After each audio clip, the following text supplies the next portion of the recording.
What's going on, guys? The Fat Man Critic is back again. This time I'm talking about UFC on FX Browne versus Bigfoot, which is going down this Friday in 4 days time, October 5th, in Minneapolis and Minnesota in the US of A. It's not the best card if I'm going to be real honest, but hey ho. Let's start off with the predictions. We've only got 2 fights on Facebook this time around. The first fight on the card is a welterweight bout between Aaron Simpson and Mike Pierce. I'm picking Mike Pierce. I'm just going to whiz through the prelims and all that shit. Next fight, which is the last one on the Facebook card, is Carlo Prater versus Marcus LeVesseur. LeVesseur came in with a little bit of hype because he's a pretty good wrestler and this, that and the other. He had a pretty decent record. He came in at 21-5. But I've got to be honest, he hasn't. The biggest win in his career is Brian Gaudinot, who is not fantastic. He's lost to anyone of any kind of calibre at all. He lost to Brian Cobb. He lost to Cody McKenzie in his UFC debut in May, and he lost to Dakota Cochran on a random show, which, if you don't remember Dakota Cochran, he was the dude that done gay porn. The guy that was on Tough, and he'd actually done gay porn, so, yeah.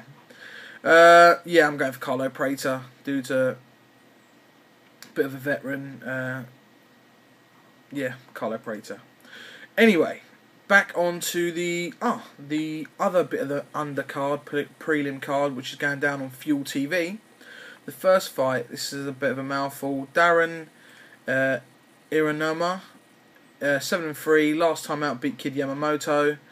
Going up against a UK prospect, his name is Phil Harris. He's fought virtually his whole career at I believe 135. All the kind of real lightweights. He fought with featherweight. Featherweight. He made his debut at flyweight earlier this year, coming off 2 wins in Cage Warriors over in England. He's 21-9. I'm probably going to go with him because he's, Darren Uyenoyama, whatever his name is. He's only had 10 fights, and his biggest win is Kid Yamamoto, but Kid Yamamoto isn't the Kid Yamamoto of 4 years ago. He's losing to everybody. Phil Harris is my pick. Next fight is a featherweight bout between Bart Palaszewski and Thiago Nunes. This is a tough one for me to call. I'm leaning towards Palaszewski. I wouldn't be surprised if Nunes wins, but I'm leaning towards Palaszewski, so Palaszewski is my pick. Next fight is a lightweight bout between Jacob Volkmann and Shane Roller. I'm picking Jacob Volkmann. Next fight is a lightweight bout between Dennis Hallman and Thiago Tavares. I'm picking Thiago Tavares. Next fight, lightweight bout again, Michael Johnson, Danny Castillo. Danny Castillo's on a 3-fight winning streak, beating Anthony Njokuani, Shamar Bailey and John Collish.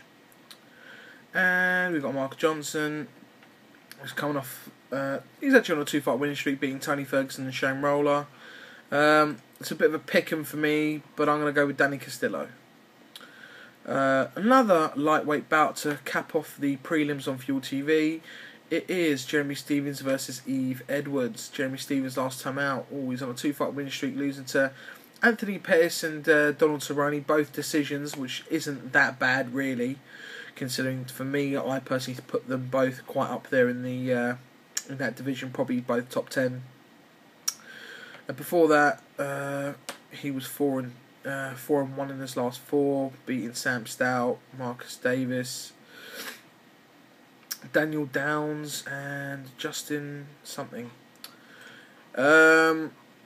I'm gonna go with Yves Edwards. He hasn't been looking the best of late, but he's a good all rounder. He's a veteran. I'm going for Yves Edwards. That's my pick. Now we are on to the main card. There's 4 fights on the main card. The first bout is a flyweight bout, which is very, very interesting for me.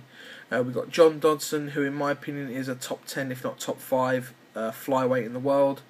Coming off a win in his return to flyweight after picking up that win on the Ultimate Fighter card against TJ Dillashaw at bantamweight. He beat Tim Elliott. He's been his whole career at flyweight. He's fought a lot of good. He's fought a guy in the past, Hiroshi Iratani, who is a Japanese guy, flyweight. Excuse me. He's top 10 at the moment. All his losses, he's 13-5, but don't let that deceive you. A lot of the guys he's fought back in his time have been a lot bigger than him. I mean, in my opinion, John Dodson's a guy who could easily make 115 if they were ever to bring the straw weight into the UFC, which I don't think they will. But if they ever did, I think he could easily make 115 pounds. So yeah, I rate him as in the top 5 or top 10. Then we've got Jesus da Silva, who is a former #1 in the flyweight division. He's fought most of his career in Brazil. He's beaten some of the best. His only sole loss is a unanimous decision to Ian McCall, and that was what made Ian McCall the #1 in the world. He's 14-1. This is a very, very, very hard fight for me to call, because we haven't seen Jesus really fight anyone really in the top 10 for about a year and a half, nearly 2 years now. But John Dodson, I just really like John Dodson at flyweight. I think he's very, very talented. My pick's going to be John Dodson. The next fight is a welterweight bout between Josh Neer and Justin Edwards. It's a pretty easy pick for me. I'm going for Justin Edwards. Justin Edwards. Let me get that right. I'm going for Josh Neer. Josh Neer, before losing to Mike Pyle, had 2 very good wins against Dwayne Ludwig and Keith Wisnowski. Looked very good doing so. He was on a nice little winning streak. He was on, I think, a 6-fight winning streak. Justin Edwards, I believe last time out, lost to John Maguire, the guy who just lost to John Hathaway this weekend. Lost the unanimous decision. Before that, beat Jorge Lopez and then lost to Clay Harvison. I don't really rate Justin Edwards, but I do rate Josh Neer. He's a veteran, been in the UFC multiple times, been fighting for over 10 years. So I'm picking Josh Neer. The co-main event of the evening is a fight that was on the UFC 151 card, but was moved onto this card. It's a welterweight bout between Jake Ellenberger, who, in my opinion, is top 5, versus Jay Hieron. Jay Hieron, not many people might remember him, but he was in the UFC some time ago, about 6-7 years ago. His first fight, he fought George St. Pierre, and he lost by TKO. Then he famously fought Jonathan Goulet and lost to a cut, which was probably one of the worst bloodbaths in UFC history, where the whole mat was literally red. Apparently, I think that mat's actually up in Extreme Couture in Las Vegas. Yeah, it was. If you ever get a chance, get on YouTube, find it. It's an unreal bloodbath. Interestingly enough, Jake Ellenberger's only lost, I believe, 6 times. Let me just check that out, so I don't want to talk bullshit. Yeah, he lost 6 times. And one of those losses is to Jay Hieron, unanimous decision, but that was 6 years ago. You know, it wasn't like the other day. It was 6 years ago. There were 2 totally different fighters. Jay Hieron was on a massive winning streak before he lost to Ben Askren by split decision in Bellator. But the guys he was beating weren't world beaters. You know, I'll give you some names: Jason Hyde, Jesse T Money Taylor, Joe Riggs, Brett Weidman, Rick Horn, who I rate, but Rick Horn I rate at lightweight, not at welterweight. Now that he's dropped down, that's his proper weight. And then he lost a split decision to Ben Askren. He beat a no-name Romero da Silva this year in Legacy Fighting Championships. For me, I've never really rated Jay Hieron. I don't believe the hype. I don't think he's a top 10 or this, that and the other. I don't believe that at all. Jake Ellenberger, however, has proved it on a many a time. He's beaten Mike Prater in the UFC. This is just the UFC. He's beaten Mike Pyle, John Howard, Carlo Cebuano Roca, Sean Pearson, Jake Shields, and Diego Sanchez. You know, he's actually beaten some very, very high caliber fighters. And outside the UFC, he beat Pele. He beat Pat Healy. You know, he's beaten some decent guys. His only losses are to Jay Hieron, Carlos Condit, Martin Kampman, Rick Story, and a couple of no-names in the beginning part of his career. He's 27-6. He has big knockout power. I don't believe Jay Hieron's going to be able to get it to the ground. I've got a feeling that this is going to end up in a KO. Jake Ellenberger is going to KO Jay Hieron, I think. I really hope that happens, but anything can happen. But my pick is Jake Ellenberger. The main event of the evening, people, it is a heavyweight bout between Travis Browne, or Brownie, some people say it Brown, some people say Brownie, whatever, against Antonio Bigfoot Silva. Now, Bigfoot Silva, a little bit of background, not too many people are familiar with him.